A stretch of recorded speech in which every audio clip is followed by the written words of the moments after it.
সঠিক নিয়মে কামিজের হাতা কাটিং। আজকে এই ভিডিওর মধ্যে সঠিক নিয়মে কামিজের হাতা কাটিং নিয়ে আমি আপনাদের সম্মুখে হাজির হয়েছি। আর আপনারা এই ভিডিওর মধ্যে কামিজের হাতার যত সমস্যা রয়েছে সমস্যার সমাধান আপনারা এই ভিডিওর মধ্যে পেয়ে যাবেন।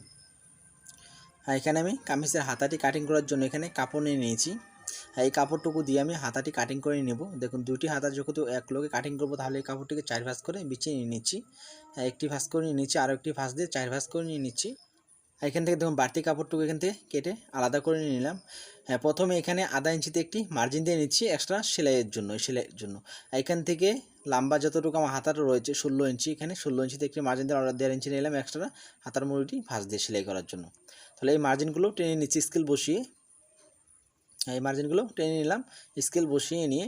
এখন দেখুন এখানে হচ্ছে সবথেকে গুরুত্বপূর্ণ হচ্ছে এখানকার সেফটি দেওয়া। 32 থেকে নিয়ে 36 অবধি আপনারা 3 ইঞ্চি নিয়ে নেবেন।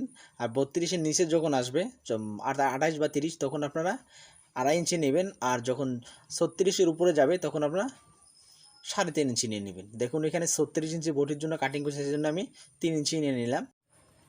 যে কামিজের জন্য আমাদের হাতাটি কাটিং করছে ওই কামিজটি এখানে নিয়ে নিব। নিয়ে নেওয়ার পর এখানকার যেটা কামিজের যেটা আর্মহোলে যেটা মাপ রয়েছে কতটুকু রয়েছে এখানে মাপ দিয়ে নিচ্ছি। দেখুন এখান থেকে এরকমভাবে ফিতা বসিয়ে নিয়ে রাউন্ড অনুযায়ী এরকমভাবে ফিতা ধরবেন। ধরার পরে দেখুন 8 ইঞ্চি রয়েছে, তাহলে এইরকমভাবে 8 ইঞ্চি এখানে নিয়ে নিলাম। তাহলে এখানে কামিজটি সাইড করে নিয়ে নিচ্ছি। সবার উপরে যেটা মার্জিন দিয়ে নিয়ে নিচ্ছি, এই মার্জিন থেকে নিয়ে এর অবধি যতটুকু আমাদের 8 ইঞ্চি ছিল, এখান থেকে দেখুন 8 ইঞ্চিতে ধরলাম। ধরার পরে দেখুন যতটুকুর মধ্যে চলে যাচ্ছে এখানে মার্জিন বসিয়ে দিলাম একটি। তাহলে এতটুকুই থাকবে আমাদের আর্মহোলটি। আর এখানে আমি এক্সট্রা নিয়ে নিচ্ছি 1.5 ইঞ্চি সেলাইয়ের জন্য। দেখুন আশা করি আপনারা এখানে বুঝতে পেরেছেন। তাহলে দেখুন এখানকার সেফটি দেওয়ার জন্য দেখুন সেফটি কীভাবে দেবো। এই যেটা মার্জিন নিয়েছি দেখুন একটু এদিকে হালকা একটু ডাবিয়ে নিয়ে তারপর এখান থেকে এরকমভাবে সেফ দিয়ে নিয়ে নেব। এখানে দেখুন সেফটি দেওয়া হয়েছে। যতটুকু হাতার ঢোলা রয়েছে আপনাদেরকে অতটুকুই দিয়ে দিবেন। হাতার মার্জিনটি আরও এক্সট্রা নেবেন সেলাইয়ের জন্য। তাহলে এখন যেদিকে মার্জিন দিয়ে নিচ্ছি এই মার্জিন অনুযায়ী স্কেল দিয়ে আরও মার্জিনগুলো টেনে নিচ্ছি।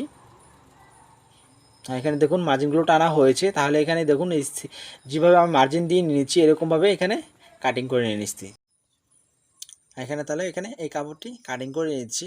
যদি আপনারা 40-এর উপরে বা 44 বা 50 অবধি যদি আপনারা কাটিং জানতে চান তাহলে আপনারা কমেন্ট করবেন, আমি নিশ্চয়ই নিয়ে আসব। তাহলে চলুন এখানে আমাদের হাতা কাটিংটি কমপ্লিট হয়ে গেছে। তাহলে দেখা হবে অন্য একদিন আরও একটি নতুন একটি ভিডিও নিয়ে।